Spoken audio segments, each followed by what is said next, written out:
It was drama in Etihad as 3 goals in 15 minutes ensured Manchester City clinched the EPL title. And of course, finally, after 11 years, San Siro came back to life after AC Milan, even though he was away from home, won their title. First title in 11 years. What a way. And of course, it was same of the same in Spain. Of course, Real Madrid, before the final, they already clinched the title. And of course, PSG in France ensured that there were no competition, as of course they dominated proceedings to win the title. Lots of things to talk about on today's show. Final day, top 4, Europa League sports, and of course the Conference League position. Who are the relegated teams? Is a loaded show. But let's take a very quick break. When we come back, we'll serve you all the details. Don't go away.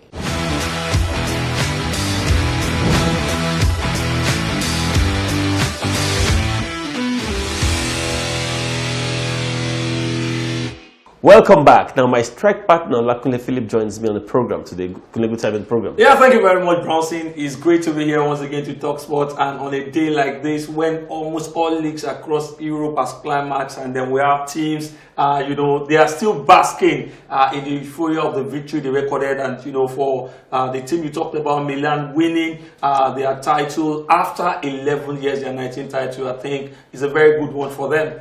And let's start with AC Milan. I mean, AC Milan clinched their title in grand style, and it was beautiful to see their fans celebrate the way they did. And of course, we know that trophies were also taken to streets of Milan, and then we could see how people came out in their numbers to salute the players. Yeah, a great one, a great celebration, and then this is not something we've seen in quite a very long time, because it's been the old ladies dominating for almost 10 years or thereabout, but about 9 years. Inter Milan last season. Juve, yeah, before Inter Milan won last season, and it's good to always have these great teams coming back. We've always known the Italian Serie A, the Scudetto, to always be a very competitive, league. But it's good to know that everything is coming back right now, and with this fantastic performance of some of the players, AC Milan were able to record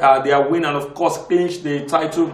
Brazil before now, the coach of the side, Stefano Pioli, was made the coach of the team 2 years ago. I think before then, he was the coach of Inter Milan, and because of the great feeling of antipathy that exists between AC Milan and Inter Milan, the Derby de Milano, the fierce rivalry between them, some of the fans felt it wasn't the best option for the team, but the management stood their ground, and look at what they have now. Yeah. From 2019 till now, they've been growing in leaps and bounds, and they've been able to win the Scudetto. A great one for them. We hope the rivalry, the antipathy will continue.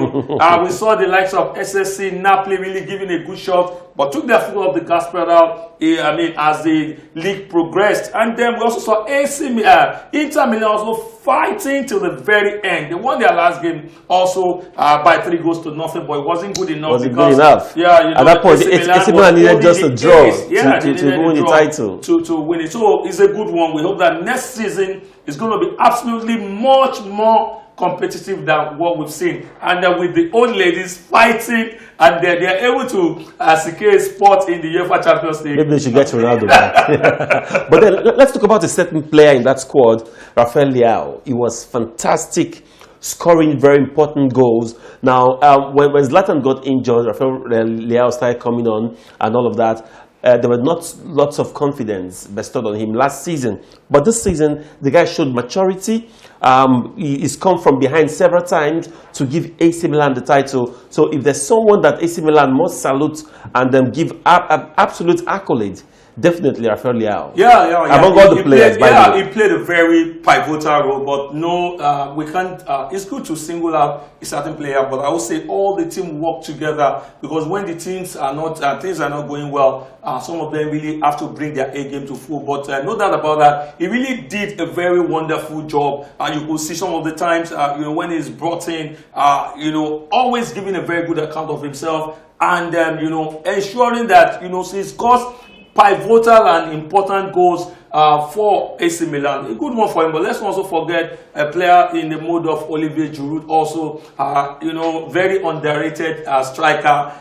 He got 2 goals in that game against Sassuolo to ensure that the team were able to clinch the title. But by the way, just sorry to cut you off, the guy couldn't win league with Arsenal. Let's not go to Brownson. But good to know that. Why are we going back? He won the league in the French league, I think. Yes, no, but they didn't win the league. No, it was the highest goal scorer. He scored quite a number of goals. Then when he got to Chelsea, yeah, he was also, he did very well. You know, getting some important goals in the FA Cup, in the Europa League, their campaign. Now, the standing as it stands now, AC Milan, Inter Milan, Napoli and Juventus will be going to the UEFA Champions League.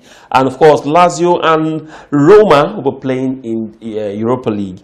Now, Fiorentina, of course, will be going to the Conference League. Atalanta couldn't make it through. Sad one for them. But I think if you look at the standing of this proceedings, you want to see that every team that made it this far, maybe they lined up according to their strength this season. Yeah. Now, let's quickly look at the relegation waters in Italy.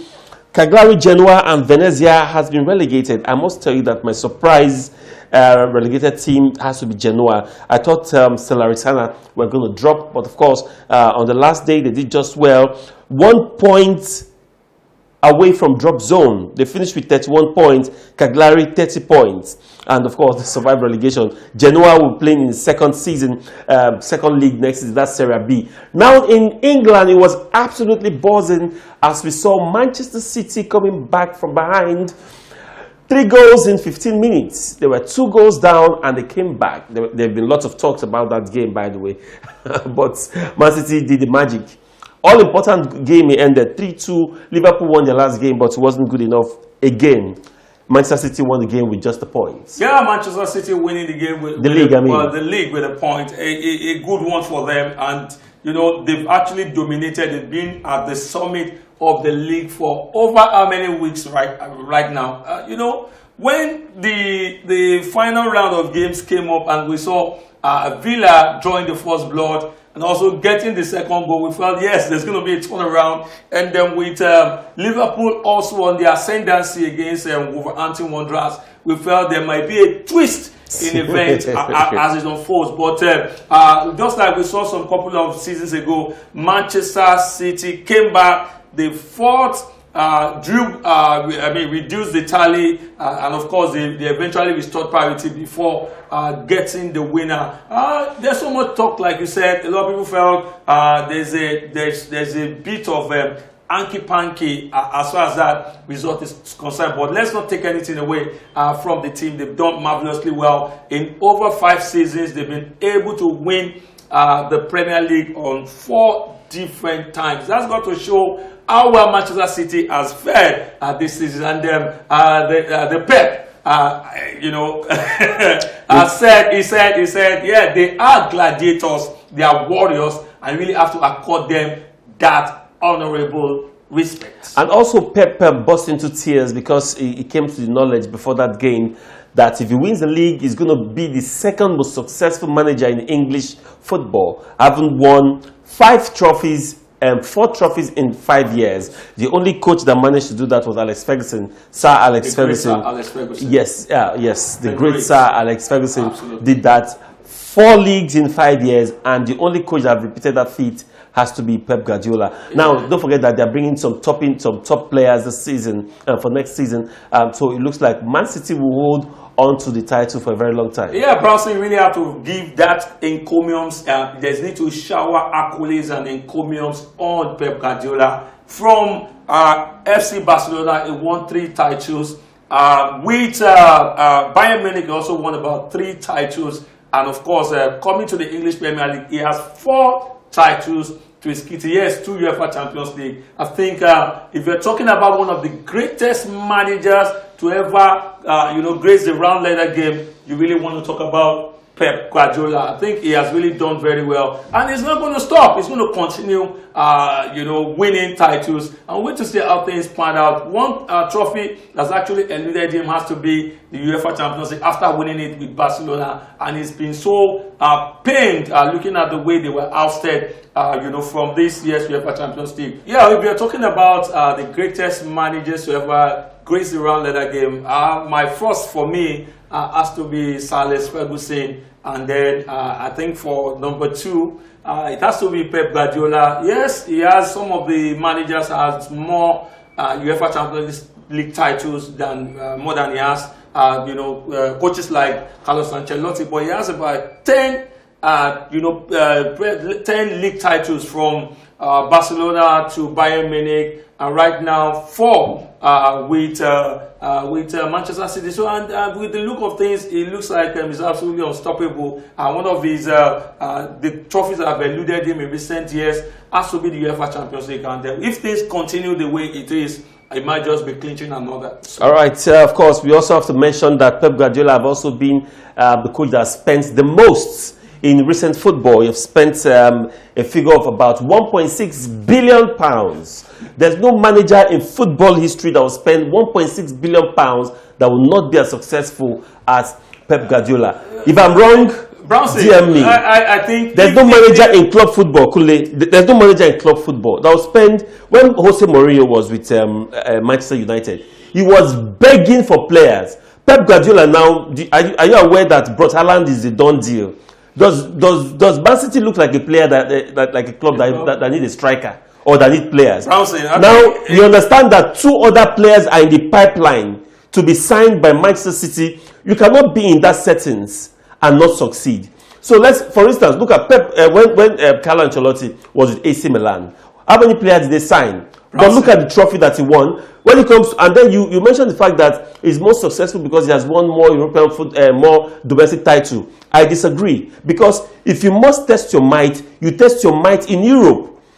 Carlo Ancelotti is the second most successful manager for me because hold on, Kule. I did not stop you when you were talking. Okay, hold on. Continue. Now, Pep Guardiola is the second most successful manager because let's say Pep Guardiola. Carlo Ancelotti is the second most successful because if you go to Europe, you have leagues, winners of all the leagues coming together. If you can dominate and win those kind of tournaments, you are put ahead of someone that wins the league. How many trophies does Ancelotti, the UEFA Champions League titles does Ancelotti has? Ancelotti has 3. He has 3. He has 4 Club World Cup. 4 Club World Cup. And he also has Pep also has the Club World Cup. How many? Well. How many? I think 2 or thereabout. Then I think Ancelotti also has one other. I can't really remember one of the trophies he also has. I think he has 5 what's it called now, league titles. But I think I'm looking at, if you are going to look at the number of silverwares that a coach has, or even a player, look at the number of silverwares. You count the numbers. It's not by the fact that they won the UEFA Champions League and all of that. Now I agree with you. Only one. How many put together titles does Alex Ferguson have? Put together, Kule. Put together all Pep Guardiola's title put together. In domestic league, I'll count it as 1. How? Carlo Ancelotti domestic leagues, I'll count it as 1. Sir Alex Ferguson's trophies domestic league, I'll count it as 1. How? Now we have UEFA Champions League. This guy has Club World Cup. Put the numbers together. As far as I'm concerned, anybody can win domestic league. And if I have money to sign players like what's his name, like Guardiola is signing. As a matter of fact, hold on. Let's move on. Pochettino. Yes. Mauricio Pochettino with PSG. He has the money to sign all the players. How many titles has he won? Is Pochettino an A-class coach? No. You just said now that if you have the money to sign, great players, you would win loads of silverware. What has Mauricio Pochettino won? Did he win the league? Titles did he win the league or not? The first one he lost, then he won the second. Did he win the? No, we are saying he won one and he lost one. Okay, won. Very important question. Where did Pochettino won his first trophy?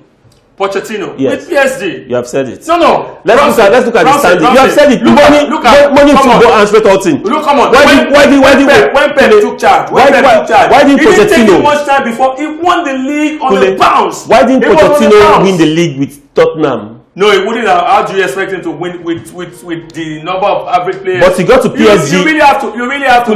But he got to PSG and won the league. Brownson. You really have to give kudos to Pep Guardiola. I'm giving him kudos. I'm giving him kudos. I'm saying that there's nobody that will have the kind of money that he has that will not win the league. I disagree. All right. Man City finished the league. Also came to full. Man City won the league again with 93 points. Liverpool second with 92 points. Chelsea, Tottenham makes up the Champions League spot. And also Arsenal, of course, will be going to Europa League alongside Manchester United. I'm shocked that Manchester United made it to Europa.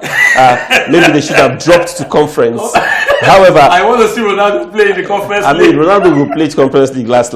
And of course, Leicester City didn't make it through. West Ham will be going as the last team to be in Europe. Now, Burnley, Watford, and Norwich has been officially relegated. Leeds United got it through on the last day of the season, and I mean, away from home, that was very fantastic over Brentford. And of course, Everton also survived relegation. Let's take a very quick break. When we come back, we'll be looking at more leagues. Don't go away.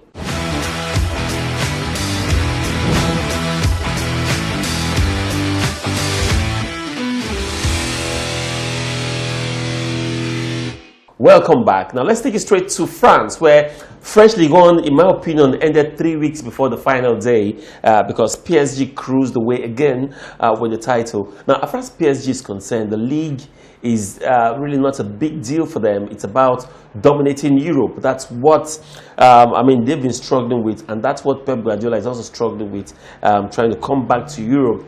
But maybe they should change ties and see if he can use the quality of Messi. It seems he can't win the league without Messi, since we have Messi around. But however, PSG Marseille will be going to UEFA Champions League this next season. Monaco, of course, Monaco will be going to the Europa League, while Rennes will be going to the Conference League. Nice will be playing Conference League qualifying game, and in the relegation waters we have Metz and Bordeaux will be playing in the lower division, while of course relegation playoffs will see Saint-Etienne playing the playoffs. Now, something happened before the final game, and Mbappe was given a contract of a lifetime. Now that contract sees him earn £1 million every week. Take that in. £1 million weekly. And you wish you were a footballer. £1 million weekly, Kunle. Messi did not earn that much. Cristiano Ronaldo, still playing on top of his game, hasn't earned that much. Now, that's not enough. Now, the contract also gives him the opportunity to be part of the recruitment process. Who becomes the coach? Who becomes the sporting director? Who plays every game? Mbappe can say Messi no go start again, and it remains like that. I think the privileges, I understand that all that was to block him from going to Real Madrid, because I understand that there were verbal agreements. It was remaining for season to end, contract signed and all of that. PSG has to pull that big string. But, if you look at it on the long run, do you think this is going to kill football? Yeah, I think it's, I don't know, maybe this could only happen with Paris Saint-Germain. You can see that happening with Real Madrid with their setup, or Barcelona, or big clubs like probably Chelsea, Manchester United, or Manchester City, because the coaches are always on top of that. I think if you are actually giving this kind of contract, you really have to take the coach into cognizance as well. Yes, we heard that Mauricio Pochettino might be leaving and all of that. It's almost a done deal. They're going to be having a new coach. It's the player that determines Kylian Mbappe, that determines the players that are going to play on match days. I think there's going to be a problem between himself and the coach, and there's going to be even problems between him and some of the big players in the PSG fold. Let's not forget, there are some top, matured, experienced players in the PSG team right now. Those will Kylian Mbappe, they want to tell the management, okay, I don't want Messi to play, or I don't want Neymar, or I don't want Sergio Ramos to play. I think this is a very, very wrong decision, because even in Real Madrid, when some of the top players feel they have the power to determine the coaches, at some point in time, there was no contract being signed, but Lionel Messi could tell the management, look, I don't want this coach. This is the coach I want. I don't want this player. But there were no pre-contract formalities. It was optional for them whether to take the advice or not. But in this case, where this is signed, I think it's going to affect Paris Saint-Germain as a team, because it means that Kylian Mbappe is bigger than almost everyone. Probably the only person is bigger than is the owner. The clubs don't have to. The players have to rally around. I think it's going to be a big problem. There's going to be a big problem because players like Neymar will not agree. Now, Sergio Ramos. Now, talk about Neymar. Neymar also has his fair share. Don't forget that PSG also gave Neymar his own first. This is the height of it, Bramsey. No, this is the height of it. But if you're talking about the finances, money, yes, the negotiation power. It started from Neymar. Don't forget that Neymar was being paid for every goal he scored. Neymar got a contract where this is going to kill football. Now, if you behave well in a match, Neymar's contract was crazy. They pay you for good behavior. Like, don't cause trouble when you're on the pitch. Once you do that for every game, they give you bonus. It is not done in any product. So I think PSG, I don't know where they're getting this idea from. If they continue like this, I don't see how they can sustain where they are right now. No. I think Bronson, they should let them just even make Neymar the coach of the team, because if they want to determine the players that are going to play, why do they? Oh, you mean Mbappe? Mbappe. If he's going to be the one to determine the players that are going to play, why get a coach then? There's going to be always discrepancy between himself and the coaches, because he will play the players. You know, some of these players, at some point in time, they will tell you, look, I don't want this player. Even when there's a problem between themselves and the player, they will tell the manager that they don't want this player. They want to play alongside this player. And that the player has to be benched. The player has to be benched. So at times the player will have to go. Now the problem, the bigger problem for PSG is the kind of manager that will manage the ego. I think there are not much coaches around available that can manage the ego we have in Manchester. Top flight manager to take charge of Paris Saint-Germain, then I tell you, I think some of them will not even be ready to take up the job. All right, let's see how well that goes. But in Spain, it was some of the same as, of course, Real Madrid won the league 2 weeks before the final day. Real Madrid, 86 points. Of course, they've qualified to the Champions League. Barcelona did well to finish second on the log. Atletico Madrid and Sevilla makes up the top 4 teams that will be playing in the UEFA Champions League. Now, Real Betis and Real Sociedad will be going to Europa League, while Villarreal will be playing in the Conference League next season. Now, on the relegation waters, Granada, Levante and Alaves has been relegated to the lower division. Big one must be said. Bronson, sorry to cut you short there. I think I really want to talk about one individual in the Paris Saint-Germain, in the Spanish La Liga, and it's no other than Diego Simeone. Bronson, for almost a decade that he took charge of Atletico Madrid, he has always been in the first to third position. If he's not winning the league, he's second on the table. If he's not second on the table, he's third on the table. I think this is a landmark achievement for a team that really signed top players. So I think I really want to give kudos to Diego Simeone, Atletico Madrid, for a great well job. All right, that's what it is. Diego Simone with fantastic record there, but I think he should win more titles. All right, let's talk about the Waffle tournament. I couldn't have been injured to talk about the Waffle tournament for a while now. Ladamboso, I criticized him when he was appointed as a coach, and I still have my reservation because we know these players that are playing the Waffle tournament. However, they've qualified to the African championship for under 20. Let's see how well that goes. That tournament will also be a qualifiers to the under 20 World Cup. Let's see how well this guys. But of course, we have to give them kudos for putting up that fine performance in the Waffle tournament. A fantastic one for the team. I've been absolutely impressed with their performance from the first game they played against the Black Satellites of Ghana. You remember the antipathy, the rivalry between Nigeria and Ghana, and we are still fresh from the fact that they upset us there from the FIFA Senior Men's World Cup. And the guys got into the game, made their physical presence known, dominated the Ghanaians, defeated them by 2-0. And in the second game against Burkina Faso was one of the toughest games they played. They played out a 2-2 draw. And in the semi-final against the Ivorians,